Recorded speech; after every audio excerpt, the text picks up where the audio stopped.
The wind bit through Detroit. Thomas Wade rubbed his hands together trying to chase away the cold as he waited at a lonely bus stop. Suddenly, he saw a woman shivering in a thin suit. Without a word, Thomas took off his only coat and placed it around her shoulders, just hoping she'd stay warm. What he didn't know was that this one small act of kindness would change his life forever. Before we go back, tell me where you're watching from and subscribe, because tomorrow's story will move you in ways you don't expect. The wind tore through Detroit like a hungry beast, snow falling thick and fast from a slate-gray sky, covering the sidewalks and muffling the city's usual hum. At a nearly abandoned bus stop beneath a flickering street lamp, Thomas Wade stood hunched in a threadbare olive jacket, gripping a worn manila folder against his chest. Inside were 7 resumes, 7 silent rejections collected over the past 2 weeks. He let out a slow breath, watching it fog in the frozen night air. 46 years old. Former structural engineer. Widower. Father.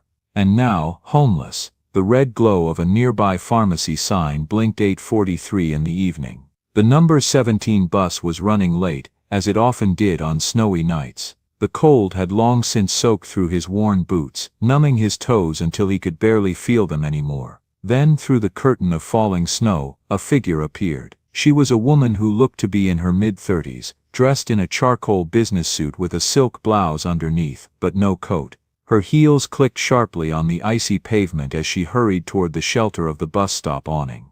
Her hair, styled in elegant braids pulled back from her face, was quickly becoming dusted with snowflakes. She stopped beneath the same flickering light, breath coming in short, visible gasps, hands trembling as she wrapped her arms tightly around herself. Thomas tried not to stare, but her presence was striking. She carried herself with dignity, polished and professional, yet clearly suffering in the brutal cold. She rubbed her bare hands together vigorously, trying desperately to generate some warmth. Her lips had taken on a bluish tinge. He looked away. Just another night, just another bus to nowhere. But then the wind howled, fierce and unrelenting, cutting through the thin awning like it wasn't even there. She flinched, curling inward on herself, and Thomas glanced at her again. His jacket was old, frayed at the edges and missing 2 buttons, barely adequate even for him. But it was something. He could keep it, stay silent, mind his own business like everyone else in this city did. But he didn't. The memory of his wife flashed through his mind. Catherine had always said you could measure a man not by what he kept, but by what he gave away when he had nothing left to give.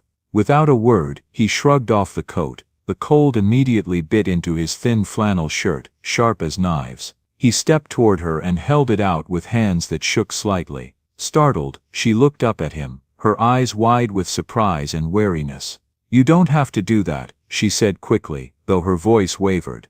Thomas gave her a tired smile, lines deepening around his eyes. "It's a cold night. You need this more than I do right now." She hesitated, her eyes taking in his worn clothing, the folder with its telltale professional weight, the careful way he held himself despite obvious hardship. "But you need it more than I do." Still, he gently draped it over her shoulders, his movements careful and respectful. "Not tonight," he said simply. "You look like you've got somewhere important to be." The warmth startled her. It smelled faintly of soap and laundry detergent, clean despite everything. She pulled it tighter around herself, feeling tears prick the corners of her eyes. "Thank you," she whispered. He nodded, folding his arms tightly across his chest to ward off the cold. They stood together in silence as the snow continued to fall around them. After a long moment, she turned to him, really looking at him now. "What's your name, Thomas?" "Thomas Wade. I'm Valencia," she said. "Valencia Brooks. Nice to meet you, Valencia." The low rumble of an approaching bus broke through the silence. Headlights pierced the swirling snow as it pulled up to the curb, brakes hissing. Valencia moved toward it, then paused and turned back. Valencia reached into her leather handbag and pulled out a business card. She pressed it into his cold hand, her warm fingers lingering for just a moment. "In case you ever need anything," she said. "I mean it." He took it, slipping it into his folder without looking at it.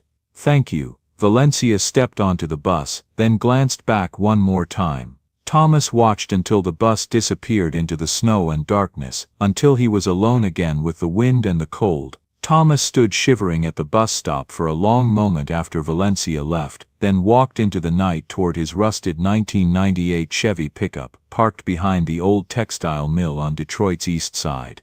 The cold bit through his thin flannel shirt with vicious intensity, but he didn't regret giving away the coat. Couldn't regret it, even as his teeth began to chatter uncontrollably. That woman had needed help. He'd been able to provide it. That was enough. It had to be enough. He climbed into the back seat of the truck, wrapped himself in the emergency blanket he kept there, and curled into as tight a ball as he could manage. The cold was relentless, seeping into his bones no matter how tightly he wrapped the thin blanket around himself.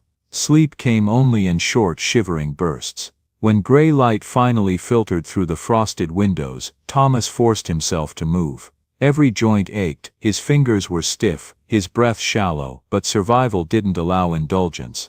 He made his way to the gas station 3 blocks away, where the young attendant Marcus let him use the bathroom to wash up. Thomas shaved carefully with a disposable razor, brushed his teeth, and changed into his one clean shirt, the one he kept sealed in a garbage bag like a fragile secret. He studied his reflection in the cracked mirror. He looked tired, older than 46, dark circles hollowed his eyes from the terrible night. But clean, presentable, respectable enough, he hoped, for interview number 8. Cold night? Marcus asked when Thomas emerged, handing him a thermos of hot water for instant coffee. Yeah, Thomas said. Pretty cold. Marcus studied him. Where's your jacket, man? Gave it to someone who needed it more. Marcus shook his head slowly, something like admiration in his tone. You're a better man than most, Thomas weighed. The interview that morning was at a small engineering consulting firm. Thomas arrived 15 minutes early, as always, and answered every question with quiet confidence born of 15 years' experience. He talked about bridge assessments, about structural integrity, about solving problems that kept people safe. But then came the familiar shift, the hiring manager's expression changing the moment he asked about the gap in Thomas's employment. Thomas explained about personal circumstances and being ready to return. Interest turned to sympathy, then to polite dismissal. We'll be in touch. He'd heard it before. He knew what it meant. Not ready to face another long cold afternoon in the truck, Thomas wandered the streets, the city he'd called home for 20 years now, feeling like it belonged to someone else. Eventually he ended up at the public library, tall windows, humming radiators and warmth that felt like mercy. He spent the afternoon there, as he often did, reading, searching job postings, submitting applications one after another. Each submission was a small act of faith, a refusal to believe the world had already made up its mind about him. Near closing time, he opened his folder and saw the business card again. Valencia Brooks, Chief Executive Officer, Meridian Technologies. He'd heard of Meridian, of course. Everyone had. A success story in Detroit tech, a company he'd once admired back when life had structure and purpose. He almost laughed at the absurdity of all the people to help at a bus stop. He'd given his only coat to one of the most powerful women in the city. The card felt heavy in his hand. She'd said, "Call if you need anything." But what could he possibly say? It felt wrong, like turning kindness into transaction. So he slipped it back into his folder and left the library when the lights dimmed. The second night was worse. The temperature had dropped again, the wind sharper, the truck colder than before. He dozed fitfully, the cold pressing in like a living thing. Pride wouldn't keep him alive much longer, he knew that now. By morning, he could barely feel his fingers. He stumbled back to the gas station, moving on instinct more than strength. Marcus looked up from behind the counter and frowned immediately. "You look frozen, man. Hold on." Thomas tried to wave him off. "I'm fine." "No, you're not." Marcus disappeared into the back and returned holding a heavy navy blue coat. The zipper was broken, but the lining looked thick and warm. "Here, it's an extra one I keep around. Take it." Thomas hesitated. "I can't." "You can," Marcus said firmly. "You gave away yours, right? Consider this the universe evening the score." Thomas wanted to refuse, to protect what little pride he had left, but the warmth of Marcus's eyes reminded him of that moment at the bus stop, the same kind of uncalculated compassion. "Thank you," he said softly. "I'll return it as soon as I can." "Don't worry about it," Marcus replied. Just stay warm, all right. Thomas slipped into the coat. It hung loose on his frame, the sleeves too long, the zipper useless, but the insulation trapped heat immediately. The relief was almost painful. You have no idea what this means, he said, his voice rough. Marcus smiled faintly. Maybe I do. Thomas left the gas station feeling lighter, warmer, not just from the coat, but from the reminder that kindness wasn't dead in the world. It traveled from one person to another, circling back in unexpected ways. That evening, as the sky darkened and the temperature dropped again, Thomas found himself standing outside the downtown office building that housed Meridian Technologies. It was a modern structure, all glass and steel, with warm light glowing from the windows of the occupied offices. Through the lobby windows, he could see people moving purposefully, professionals heading home after a day of meaningful work, lives full of purpose and direction and stability. He pulled out Valencia's business card and stared at it for a long time. Pride was a luxury he could no longer afford. The nights were too cold and he was too tired, and the endless cycle of rejections had worn him down to the point where he could admit, finally, that he needed help. Real help. Not just kind gestures but something substantial, something that might actually change his circumstances. Before he could talk himself out of it, he pulled out his phone, an old model with a cracked screen that he kept charged at the library, with a prepaid plan that gave him just enough minutes for emergency calls. He dialed the number on the card. It rang 3 times. Then a professional female voice answered. Valencia Brooks's office, this is Jennifer speaking. Thomas almost hung up. Hi, he managed. My name is Thomas Wade. I met Miss Brooks 2 nights ago and she gave me her card. I was hoping I might be able to speak with her. There was a pause. Brooks is in meetings for the rest of the evening. May I ask what this is regarding? What was it regarding? How did you explain that 2 nights ago you gave this woman your only coat and now you were calling because you had nowhere else to turn? She said to call if I needed anything. Thomas said simply, and I need help. I'm a structural engineer, and I've been looking for work for 2 months with no success. I thought maybe she might know of opportunities, or could point me in the right direction. Another pause. Then, more gently, I see, can I take your number? I'll make sure Miss Brooks gets the message. Thomas gave her his number, not expecting anything to come of it. Assistants said things like that all the time, took messages that went nowhere, made promises on behalf of busy executives who never followed through. Thank you, he said. I appreciate it. He hung up and stood on the cold street, looking up at the glowing windows of Meridian Technologies, wondering if he'd just made a fool of himself, wondering if Valencia Brooks even remembered the encounter at the bus stop clearly, wondering if kindness offered in one moment meant anything the next day, the next week, when real life and real responsibilities took precedence over sentimental gestures. He was about to walk away when his phone rang. The cracked screen lit up with an unknown number. Hello, he answered. Thomas Wade. A woman's voice, familiar somehow. Yes, this is Valencia Brooks. Jennifer said you called. Thomas's heart jumped. I didn't expect to hear back so quickly.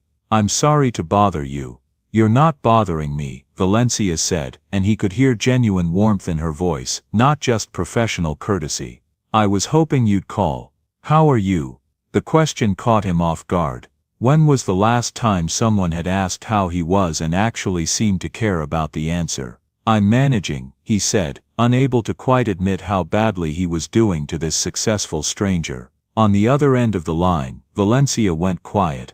She turned from her desk and walked to the window, city lights reflecting faintly in the glass.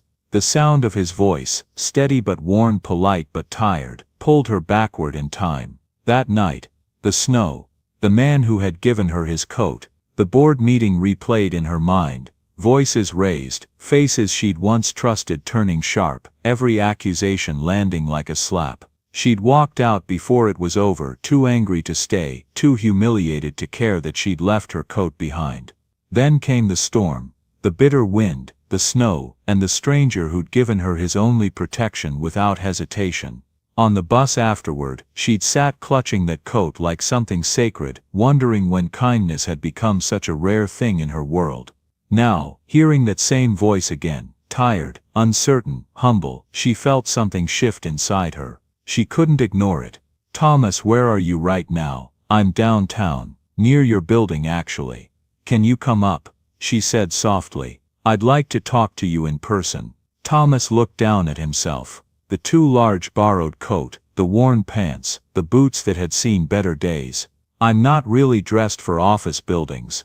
I don't care what you're wearing. Can you come up? Please." Something in her voice made it impossible to refuse. "Okay, yes, I'll be right there." He entered the building with trepidation, feeling out of place among the well-dressed professionals still working late, the modern lobby with its polished floors and contemporary art.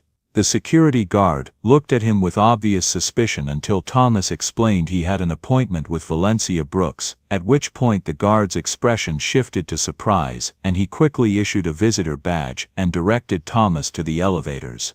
The Meridian Technologies offices occupied the entire 20th floor. When the elevator doors opened, Thomas stepped into a space that spoke of success and innovation, of a company that was thriving. Open workspaces, collaborative areas, floor-to-ceiling windows offering views of the Detroit skyline, state-of-the-art technology everywhere he looked. A woman who must have been Jennifer met him at reception, professional and polite. "Mr. Wade, Miss Brooks is expecting you. Please follow me." She led him through the office to a corner suite with glass walls and a view that stretched across the city. Valencia was standing at the window, still dressed in professional attire, her braids now pulled back in an elegant updo. She turned when she heard them approach, and her face lit up with a smile that seemed genuinely pleased to see him. "Thomas," she said warmly, gesturing him inside. "Please come in, sit down." Jennifer closed the door behind him, leaving them alone. Thomas sat awkwardly in one of the modern chairs facing Valencia's desk, suddenly acutely aware of the contrast between them. She belonged in this space. He very clearly did not. Valencia sat down across from him, not behind her desk, but in the chair next to his, eliminating the barrier between them. "I've been thinking about you," she said without preamble. "About that night at the bus stop." "I've been thinking about it too," Thomas admitted. "Can I ask you something? And will you be honest with me?" He nodded, wary but willing. "When you gave me your coat, where did you go after I got on the bus?" Thomas looked away, unable to meet her eyes. "Back to my truck." Valencia was quiet for a moment, absorbing this. "You're living in your truck." It wasn't a question, but Thomas nodded anyway. "And you gave me your only coat." She said it softly, with something like wonder in her voice. "You needed it in that moment," Thomas said simply. "It was the right thing to do." Valencia leaned forward slightly, her eyes searching his face. "Tell me about yourself, Thomas. I don't mean your circumstances, I mean you. Who you are, what you do, what brought you to that bus stop that night." And so he did, not all at once, not as a plea or a sob story, but as a straightforward account of his life. He told her about his career as a structural engineer, about his 15 years at Henderson and Associates. He explained his specialization in bridge assessment and rehabilitation, his work on major municipal projects, his reputation for thorough, meticulous analysis that had saved cities millions of dollars by identifying problems before they became catastrophic. He talked about specific projects, about the challenges he'd solved, about the satisfaction of applying mathematics and physics and materials science to real-world problems. His voice became more animated as he discussed the work, the professional he'd been, the expertise he'd built over years of dedication. Then he told her about his wife Catherine, how cancer had taken her slowly over 2 years, how the medical bills had drained everything they'd saved, how he'd taken leave from work to care for her in her final months, how the company had downsized while he was gone, eliminating his position, how he tried to find new work but kept hearing that his skills had grown stale, that the gap in his employment was concerning, that they'd decided to go with other candidates. He told her about his son Cameron, 13 years old, living with his sister's family in Ohio. About how Thomas had insisted Cameron go there when it became clear Thomas couldn't provide stable housing anymore. About how that separation tore at him every single day, how he called whenever he could, how Cameron always asked when they could be together again. I keep telling him soon, Thomas said, his voice rough, but I don't know if he still believes me. Valencia listened to all of this without interrupting, without offering sympathy or pity, just listening with complete attention. When he finished, she was quiet for a long time, her expression thoughtful. "What if I told you I have a position available?" she finally said. Thomas's heart leaped, then immediately tempered itself with caution. "I would be grateful for any opportunity. But I'm not looking for charity, Miss Brooks. I'm looking for a chance to prove what I can do. Call me Valencia, and I'm not talking about charity." She stood and walked to the window, looking out at the city lights. "Our infrastructure assessment division is expanding. We're looking for someone with deep expertise in structural engineering. Someone who can evaluate aging buildings and bridges, develop comprehensive reports for municipalities, work with our software development team to ensure our products serve real-world needs." She turned back to him. "It would be challenging work. We partner with cities across the Midwest, assessing critical infrastructure, identifying potential failure points, developing maintenance and renovation plans. The position requires someone who can balance technical precision with practical constraints, budget limitations, political realities, public safety concerns. Someone with real experience, not just theoretical knowledge." It sounded too good to be true. Exactly the kind of position Thomas had been hoping for, dreaming of, the perfect fit for his skills and experience. "That sounds like exactly what I've been doing for the past 15 years. "I know," Valencia said. "I've actually used Meridian Technologies software before. Back when I was still at Henderson & Associates, your infrastructure planning suite helped us identify structural issues in the Young Municipal Center renovation." Valencia's eyebrows rose slightly with interest. "Then you know what we do. You know the level of technical expertise required." "I do, and I have that expertise. But you don't know that yet. You've only met me once, for a few minutes. You haven't seen my credentials, my work, my references." Valencia turned back to him, and there was something assessing in her eyes now, something sharp and intelligent. "Send me your resume. I want to see your work history, your projects, your publications. I'll review it with my infrastructure division director. We'll do a formal interview, we'll verify everything. But Thomas, I already know something important about you that a resume can't tell me." "What's that?" "That when faced with a choice between your own comfort and someone else's need, you chose to help. Even when it cost you dearly. Even when you had every reason to walk away. That tells me something about your character that no reference check can reveal."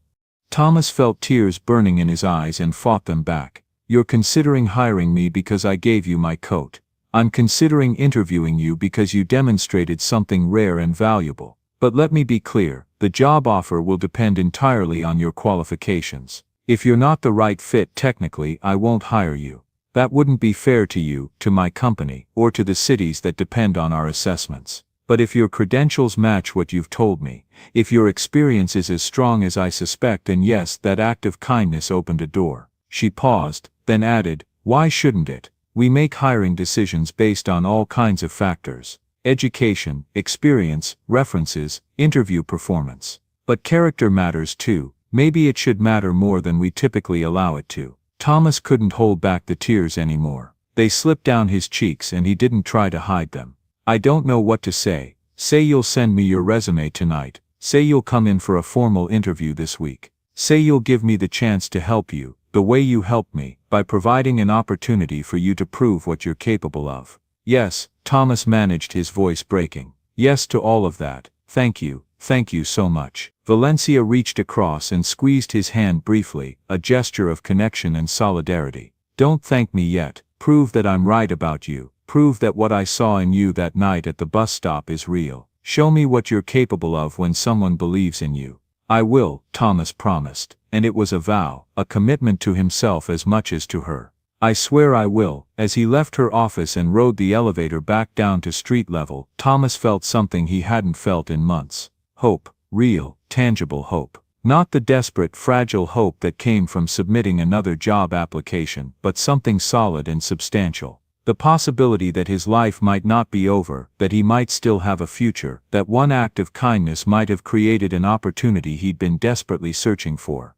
He walked back to his truck through the cold Detroit night, but somehow the cold didn't bite as fiercely. Marcus's borrowed coat kept him warm, and more than that, the warmth of possibility, of second chances, of unexpected grace carried him forward. That night, he didn't go back to his truck. Instead, he went to the library and stayed until they closed, using every minute to craft his resume and cover letter. He wrote and rewrote, making sure every word was precise, every claim was accurate, every project was explained clearly. He listed his 15 years of experience, his major projects, his published papers on bridge rehabilitation techniques. He explained his specialization in structural integrity assessment, his expertise in both old and modern construction methods, his ability to balance safety requirements with budget constraints. He attached PDFs of his certifications, his professional engineer license, letters of recommendation from previous supervisors. He made sure nothing was exaggerated or misleading.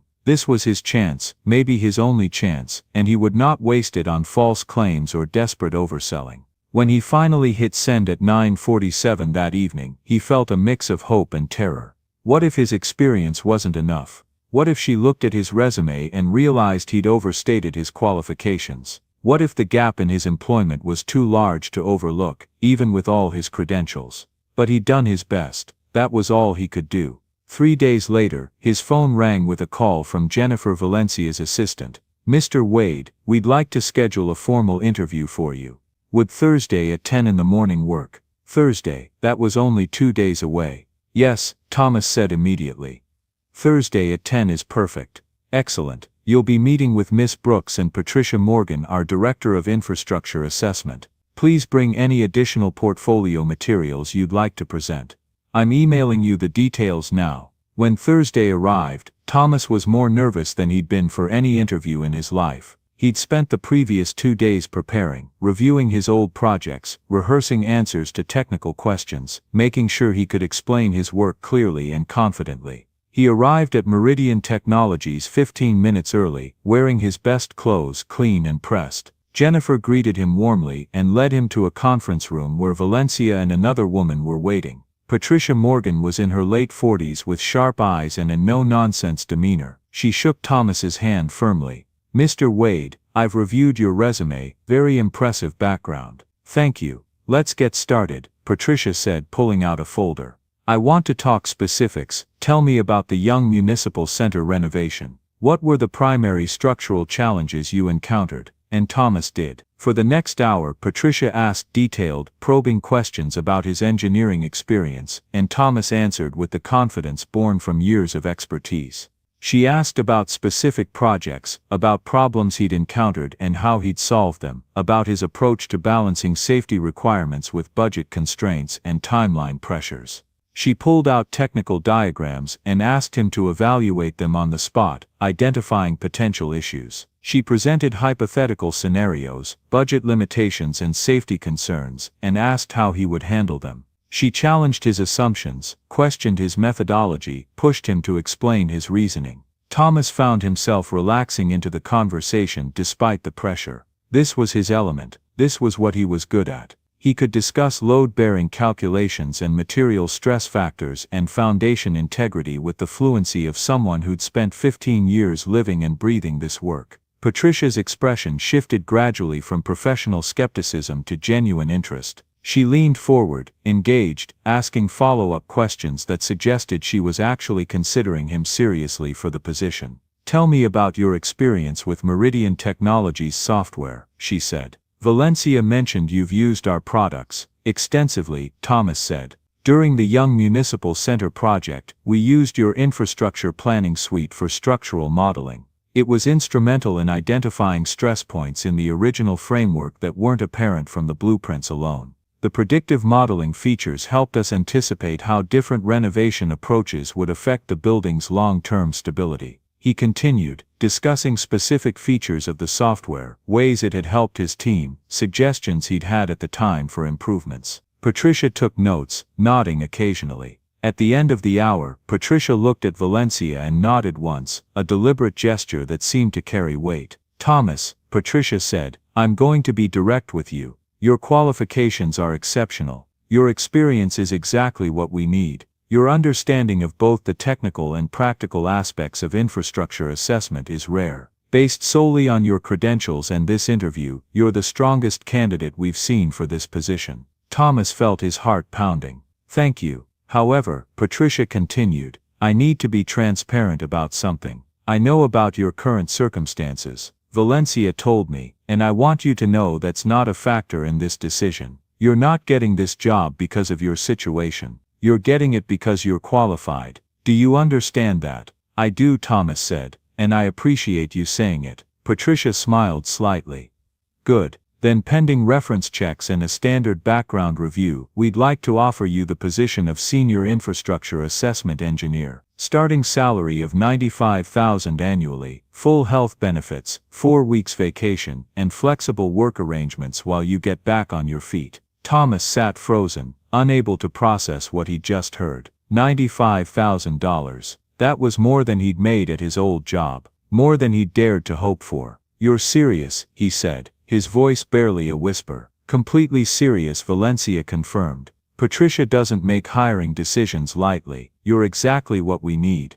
"When can you start?" Patricia asked. Thomas laughed, a sound somewhere between joy and disbelief. "Today, right now, whenever you want me. Let's say next Monday," Patricia said practically. "That gives us time to finalize the paperwork and get your workstation set up. It also gives you time to sort out your living situation." Valencia mentioned the company might be able to help with that. Valencia leaned forward. "We have relationships with several housing agencies that work with professionals in transition. We can arrange temporary housing immediately, help you find a permanent apartment once you have steady income. We can also provide an advance on your first paycheck if that would help with immediate expenses." Thomas nodded, too overwhelmed to speak for a moment. Everything was happening so fast. Too fast, maybe, except that he'd been drowning for so long that this felt like finally breaking the surface, gasping for air, desperate and grateful. "There's one more thing," Valencia said gently.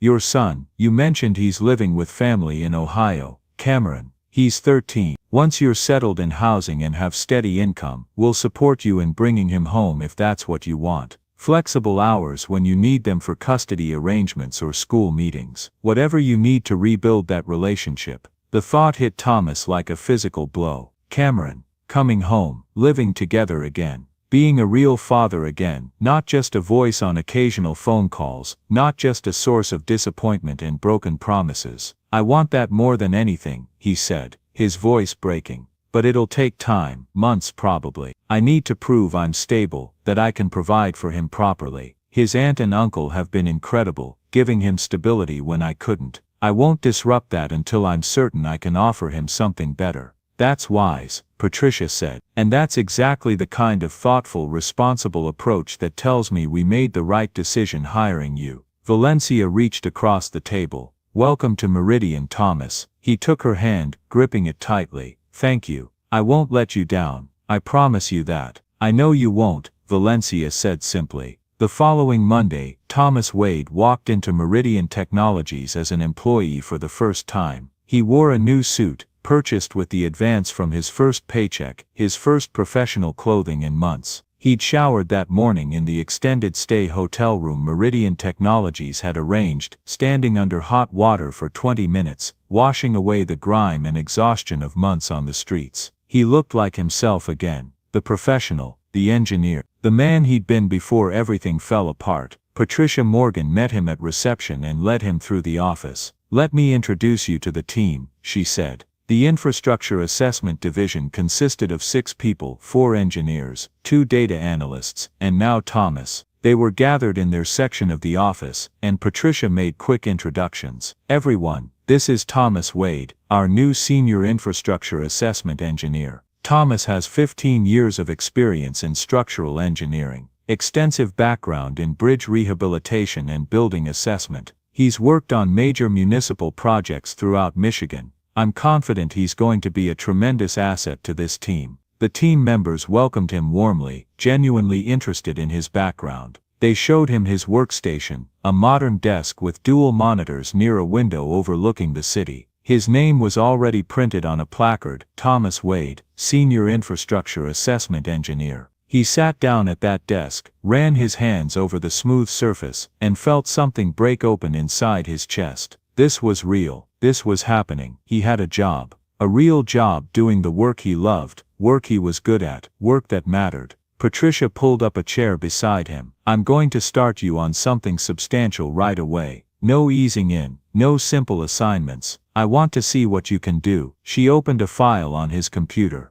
This is a bridge rehabilitation project in Flint. The Henderson Bridge, built in 1962, showing significant structural deterioration. The city hired us to do a comprehensive assessment and develop renovation recommendations. The previous engineer's report identified some issues, but I'm not satisfied with the analysis. I want a fresh set of eyes on it. Your eyes. He spent the entire morning studying the bridge's data, blueprints, inspection reports, photographs. Within hours, patterns began to emerge, hidden weaknesses, overlooked warning signs. Years of experience guided his eye to problems others had missed. By lunch, he'd identified several critical issues: cracks, rust, uneven load distribution, evidence that the bridge was in worse condition than anyone realized. He documented everything carefully, supported each conclusion with data, and outlined both immediate safety measures and long-term repair strategies. Patricia stopped by his desk mid-afternoon. How's it going?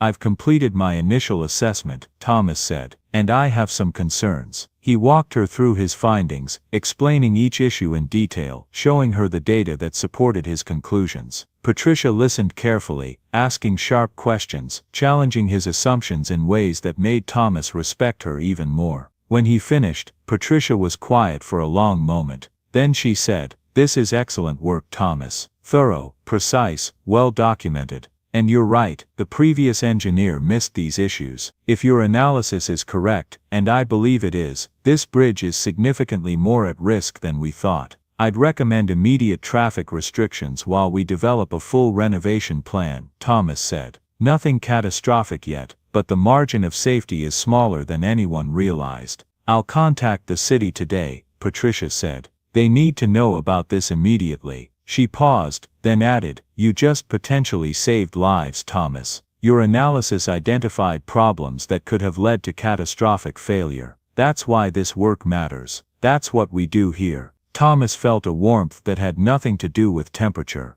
This was why he'd become an engineer. To solve problems that mattered, to protect people, to use his skills to make the world safer. When he left the office that evening, Patricia stopped him at the elevator. "Exceptional work today, Thomas. Your analysis of that Flint bridge was exactly what we needed. Thorough, clear, actionable. You belong here. Don't doubt that." "Thank you," Thomas said, feeling something he hadn't felt in so long. Pride, not arrogance, but the quiet satisfaction of knowing he'd done good work that mattered, work that would make a real difference. Over the following weeks, Thomas settled into a rhythm. Work during the day, evenings spent apartment hunting, and sorting out the practical details of rebuilding a life. Meridian Technologies' housing assistance program connected him with a landlord willing to work with someone whose credit history had been destroyed by medical bills, and by the end of his second month, he moved into a one-bedroom apartment in a modest but safe neighborhood. It wasn't much. The building was old, the apartment small, the furniture mostly second-hand pieces, donated by Meridian Technologies' employee assistance program, and supplemented with items from thrift stores. But it was his, a real home with heat and running water, and a door he could lock.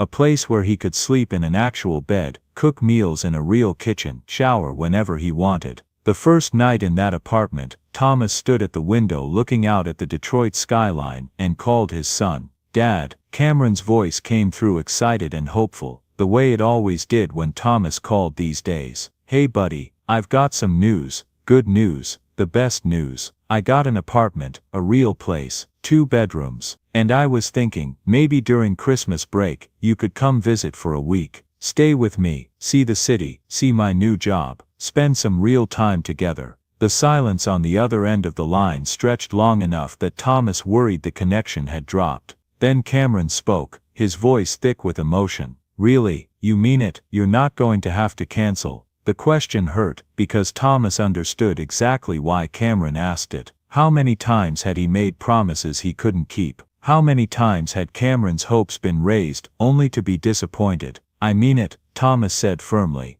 I have a stable job, I have an apartment with a bedroom for you. I've already talked to your aunt and uncle, and they're fine with it. This is really happening, Cameron. I promise you. Okay, Cameron said, and Thomas could hear the smile in his voice. Okay, yes, I want to come visit, I want to see your apartment, and meet your coworkers, and just hang out with you. They talked for another hour, Cameron asking questions about the apartment, about Thomas's job, about Detroit, about everything. And for the first time in 18 months, Thomas could answer those questions with concrete details, with real plans, with hope instead of apologies. At work, Thomas continued to prove that Patricia and Valencia's faith in him wasn't misplaced. His assessments were consistently thorough and insightful, his reports clear and actionable. Within 3 months, he was leading projects, training newer engineers, becoming an integral part of the team. When he completed the full assessment report for the Flint Bridge, documenting the structural issues, and presenting a comprehensive renovation plan that balanced safety concerns with the city's budget constraints, the city officials were initially skeptical. But when Thomas presented his findings in person, walking them through the data, showing them the photographs and calculations that supported his conclusions, they realized the seriousness of the situation.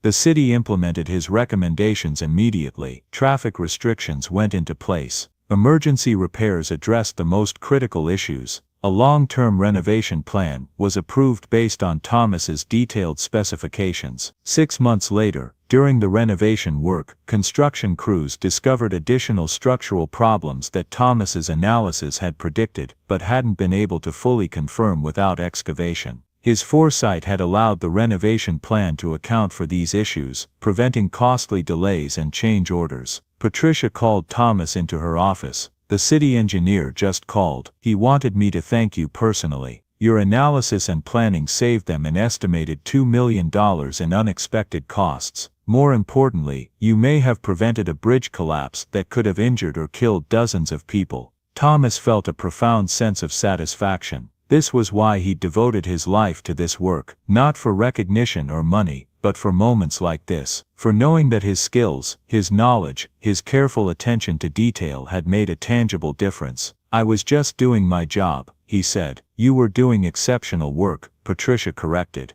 There's a difference. By the time Christmas break arrived, Thomas had been with Meridian Technologies for 4 months. He'd saved money, furnished his apartment properly, established himself as a valued employee, proved his reliability and expertise. When Cameron arrived, stepping off the bus with a duffel bag and a smile that could light up the whole city, Thomas felt like his life had truly fully restarted. They spent a week together, father and son, reconnecting in ways they hadn't been able to during brief phone calls. They cooked meals together in Thomas's small kitchen, with Cameron teaching his father about recipes he'd learned from his aunt. They walked around Detroit, Thomas showing his son the city he'd rediscovered, pointing out the bridges and buildings he'd worked on over the years. Thomas took Cameron to work one day, showing him the offices, introducing him to colleagues, explaining what he did. Cameron was fascinated, asking intelligent questions that made Thomas realize his son was growing up, becoming thoughtful and curious and capable. Your dad's one of our best, Patricia told Cameron. We're very lucky to have him on our team.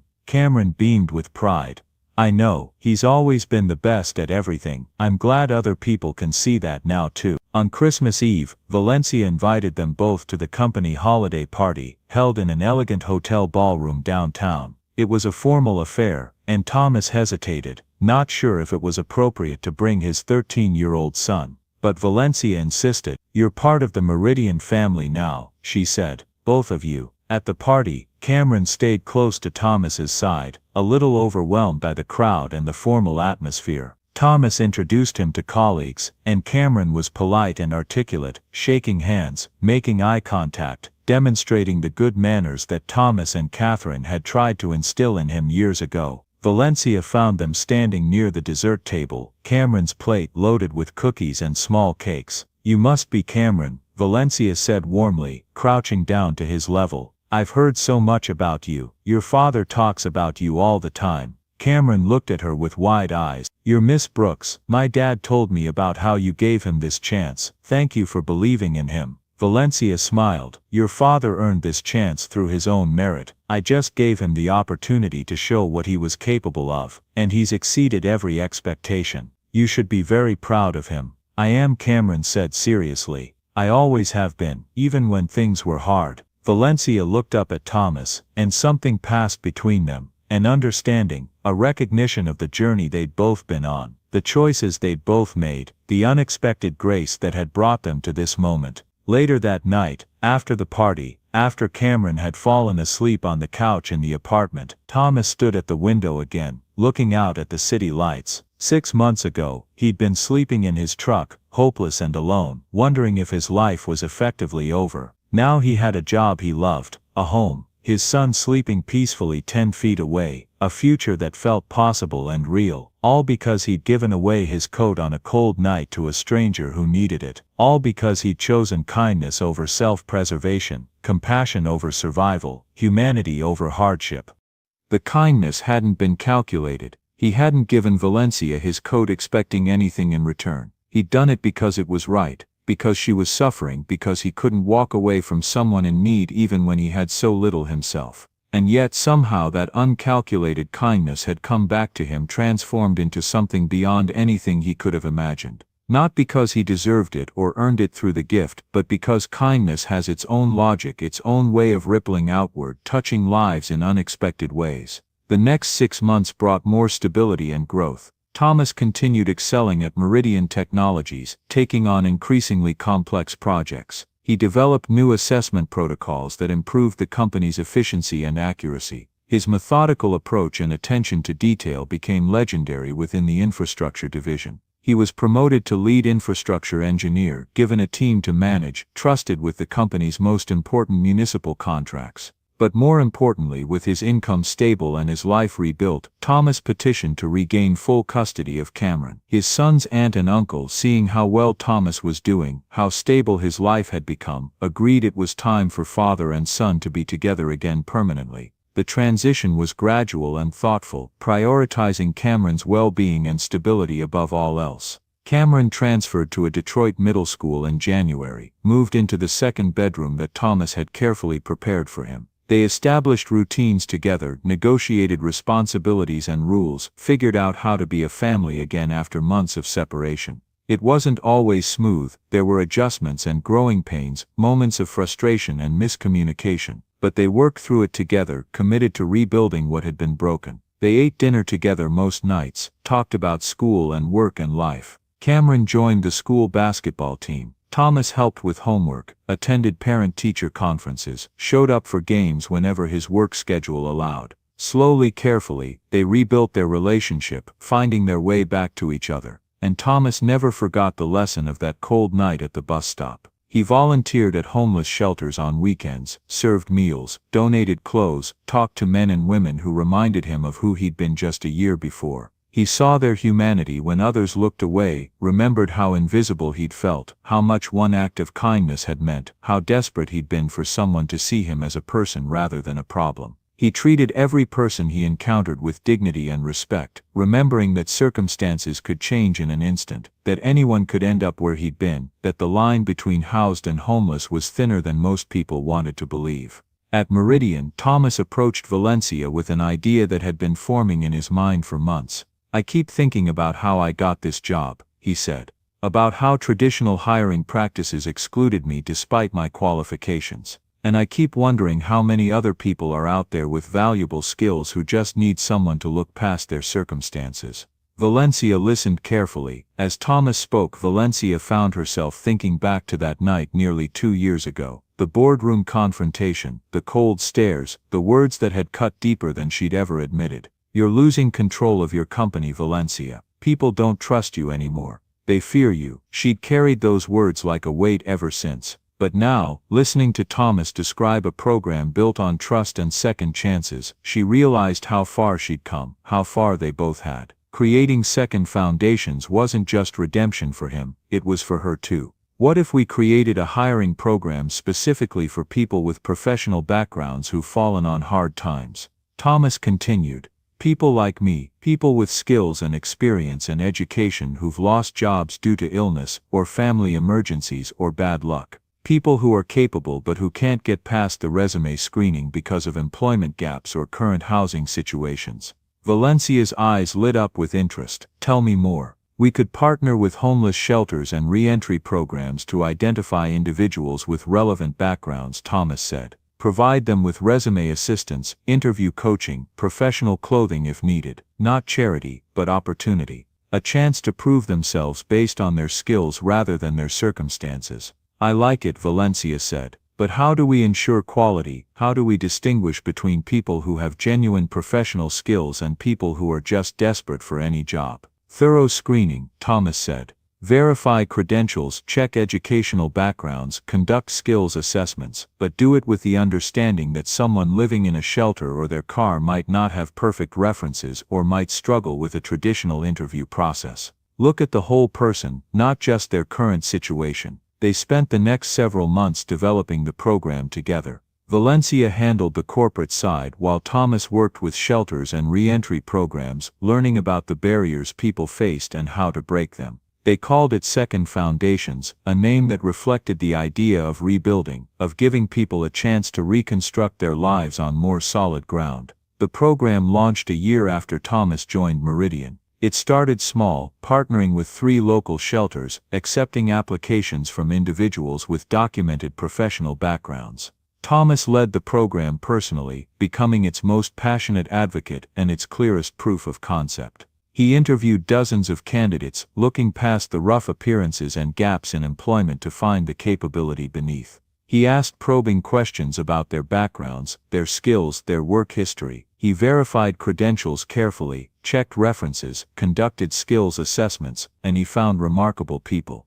An accountant who'd lost everything in a divorce. A software developer who'd struggled with addiction but was now 2 years sober. A nurse who'd been caring for aging parents and lost her job when she couldn't maintain consistent attendance.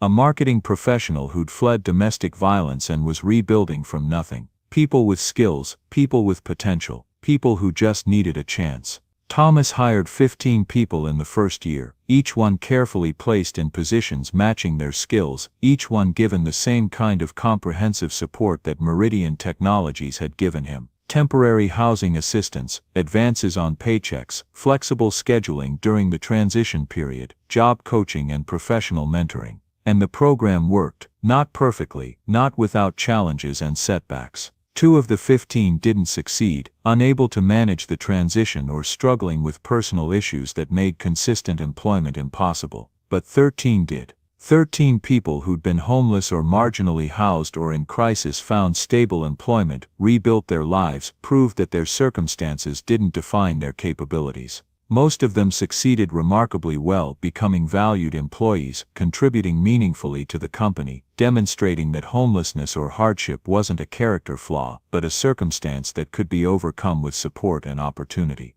The business community noticed. Local media outlets ran stories about Meridian's innovative approach to hiring. Other companies reached out, wanting to learn from the model, wanting to understand how to implement similar programs. Valencia found herself invited to speak at conferences and business forums about corporate social responsibility and the business case for second-chance hiring. The attention made Thomas uncomfortable at first. He didn't want to be the face of homelessness or the poster child for corporate charity. But Valencia helped him understand that sharing his story wasn't about personal recognition. It was about changing minds, challenging assumptions, demonstrating that people like him existed and had value. Your story matters, she told him. Not because you're special or unique, but because you're not. Because there are thousands of people like you out there, talented and capable people who've been excluded from opportunities because of circumstances beyond their control. When people hear your story, they start to question their assumptions.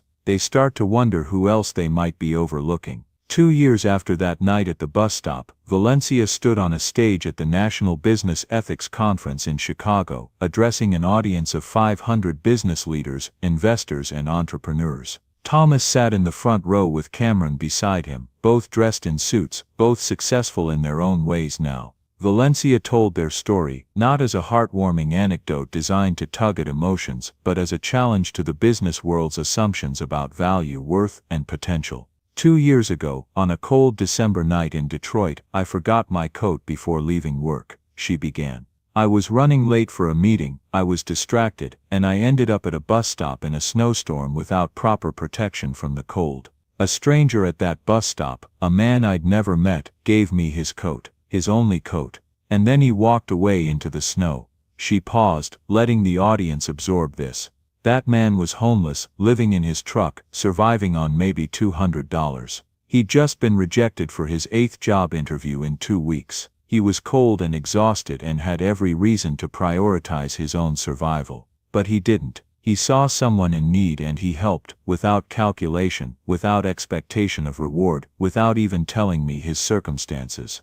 Valencia's voice grew stronger. Traditional hiring practices would have excluded that man from every position at my company. Employment gap, too long, current housing situation, unacceptable, lack of recent references, disqualifying. His resume would have been rejected by our automated screening system before any human ever saw it. She let that sink in. But that automated system couldn't measure what I learned about him in those few minutes at that bus stop. It couldn't measure his character, his compassion, his humanity. And when he finally called me, desperate for help, I took a chance on him. Not blindly, not without verification.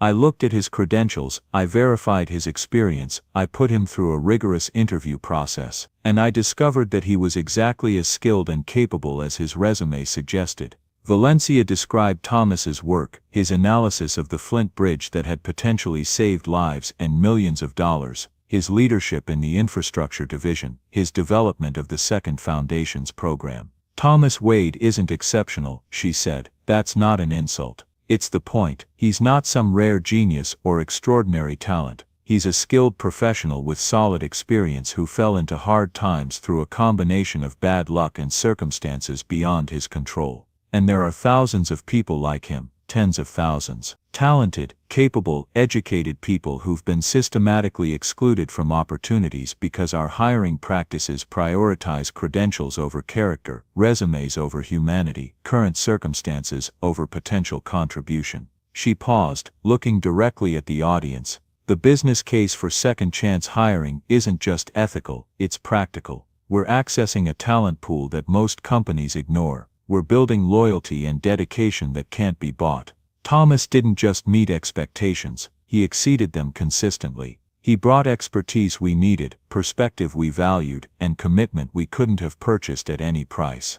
And through Second Foundations, we've discovered dozens of other talented professionals who just needed someone to look past their circumstances to see their capabilities. She concluded with words she'd crafted carefully. We all have coats to give, in various forms. Resources, connections, opportunities, belief, and we never know which act of kindness might be the one that changes everything. But more than that, we have a responsibility as business leaders to question our assumptions, to challenge systems that exclude talented people for arbitrary reasons, to recognize that human potential exists in unexpected places. The audience rose in a standing ovation that went on for several minutes. But Valencia wasn't looking at them. She was looking at Thomas, who sat with tears streaming down his face, his son's hand gripped tightly in his. She'd kept her promise to him, to honor what he'd done, to make it mean something larger than one person's kindness. And he'd kept his promise to her, to prove her faith wasn't misplaced, to show that second chances weren't charity but investments in human potential. After the talk, as people crowded around Valencia, wanting to shake her hand, share their own stories, ask questions about implementing similar programs, Thomas slipped quietly toward the exit with Cameron, not wanting to intrude on her moment. But Valencia saw them leaving and broke away from the crowd. "You're not going to say goodbye," she called. Thomas turned back, smiling through his tears. "I figured you had your hands full, never too full for you." She hugged him tightly, a real hug between friends who'd been through something profound together. Then she crouched down to Cameron's level. "Your dad's pretty amazing, you know that." Cameron grinned, his face wet with tears but glowing with pride. "Yeah, I definitely know. You should also know that he never gave up on you, not even on the darkest days when everything seemed impossible. Every decision he made, every struggle he endured, was about getting back to you. He's a good man. Cameron looked up at his father, his eyes shining with love and admiration. I know that too. Best dad ever. As they walked out into the cold December night, Thomas pulled Cameron close, father and son together against the winter wind. The city lights sparkled around them, the same city that had seemed so dark and impossible 2 years before. But everything was different now. Dad, Cameron said as they walked toward the parking garage, when I grow up, I want to help people like you and Miss Brooks do. Thomas stopped walking and knelt down, looking his son in the eyes with complete seriousness. You don't have to wait until you grow up, Cameron, you can start right now. Every day, every choice, every time you see someone who needs help, you can decide to be the person who gives it, who sees them, who remembers that they're human beings who matter. Even if I don't have much to give, especially then, Thomas said, thinking of that coat, that cold night, that choice that changed everything. Sometimes what you have to give is exactly enough to change the world. Not because it's much, but because it's given freely, without calculation, from the heart. That's when kindness has real power. Cameron nodded thoughtfully, like you giving Miss Brooks your coat, exactly like that. I didn't think about what I might get in return. I just saw someone who needed help, and I helped. That's all, but that simple choice opened up possibilities I never could have imagined. They walked home through the quiet streets of Chicago, father and son together, no longer homeless or separated but permanently reunited, building a real life together. Behind them in the auditorium, Valencia was still surrounded by people, but she didn't feel alone. She felt connected, purposeful, part of something larger than herself, because kindness, real kindness given without expectation or calculation, doesn't just change one life. It ripples outward, touching person after person, creating waves that spread further than we can ever imagine or measure. Thomas's kindness had reminded Valencia of what truly mattered, had challenged her assumptions about value and worth, had inspired her to build something meaningful. Valencia's response had given Thomas a chance to prove his capabilities, had restored his dignity and his future, had reunited him with his son. And together, they'd created something that would help countless others. A program, a philosophy, a living example that people mattered more than resumes, that humanity was good business, that the measure of success wasn't just what you accumulated, but what you gave away and what you helped others achieve. 6 months later, the second Foundations program had expanded to 3 other cities. Thomas had been promoted again, this time to Director of Structural Innovation, overseeing all of Meridian Technologies' infrastructure assessment work across the Midwest. Cameron was thriving in school, making friends, excelling in basketball, being a normal teenager with normal teenage concerns and joys. And Valencia had been named one of Fortune magazine's most innovative CEOs, not for her technology or her profit margins, but for her humanity, for her willingness to challenge conventional wisdom and build a company culture that valued people as much as performance. But none of them measured success by those external markers anymore. They measured it in lives changed, in opportunities created, in quiet dignity restored to people who'd been told they didn't matter. They measured it in the 60-plus people who'd found employment through Second Foundations, in the families reunited, in the potential realized. The old olive jacket, carefully cleaned and preserved, hung in a glass case in Meridian Technologies' lobby with a simple plaque beneath it. One small act of kindness can rewrite a life. This coat represents our commitment to seeing potential in every person and creating opportunities for those who need them most. Employees walked past it every day, a reminder that they worked for something more than just a company. They worked for an idea that business could be a force for good, that success didn't require leaving people behind, that kindness wasn't weakness but the foundation of real strength. And on cold winter nights when the snow fell on Detroit and people hurried past each other without seeing, without connecting, a few remembered the story of a coat given freely. They slowed down, they looked around, they saw the people they'd been trained to overlook. And sometimes, just sometimes, they stopped and offered help. Because Thomas Wade and Valencia Brooks had proven something essential, that we're all connected. That everyone has value, that second chances aren't charity but investments in human potential.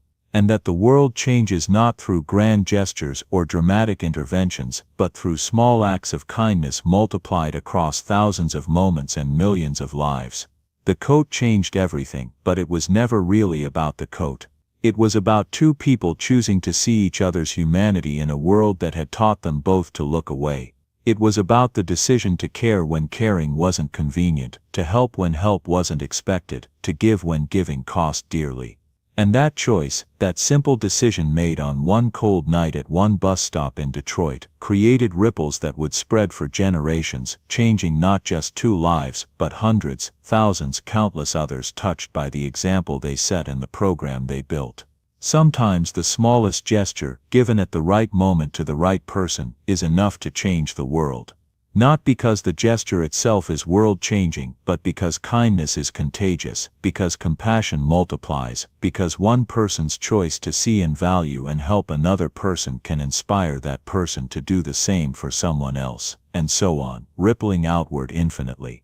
Thomas Wade gave his coat to a stranger on a cold night. That stranger happened to be in a position to give him something transformative in return. But even if she hadn't been, even if Valencia had just been another person struggling through Detroit winter, the gift would still have mattered.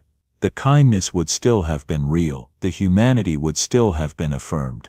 That's the lesson, not that kindness will be rewarded with jobs and promotions and recognition, but that kindness matters for its own sake, that choosing to see and value and help other human beings is never wasted, never foolish, never regrettable. Even when we have nothing left to give, we still have our humanity.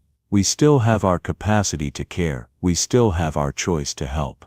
And sometimes, if we're very fortunate, that choice comes back to us transformed into something more beautiful and meaningful than we ever could have imagined. Not because we earned it or deserved it through the gift itself, but because kindness has its own mathematics, its own logic, its own way of multiplying and compounding and creating value far beyond the original investment. 1 + 1 doesn't equal 2 in the mathematics of compassion, it equals infinity, spreading outward, touching lives, changing futures, building a world where people see each other's humanity instead of just their circumstances, where we measure worth by character rather than credentials, where everyone has value and everyone deserves a chance to prove it.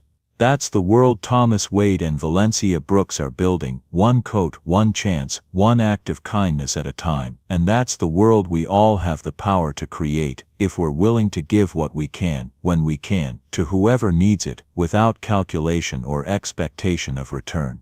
Sometimes the smallest gesture is enough to change everything. Join us to share meaningful stories by hitting the like and subscribe buttons. Don't forget to turn on the notification bell to start your day with profound lessons and heartfelt empathy.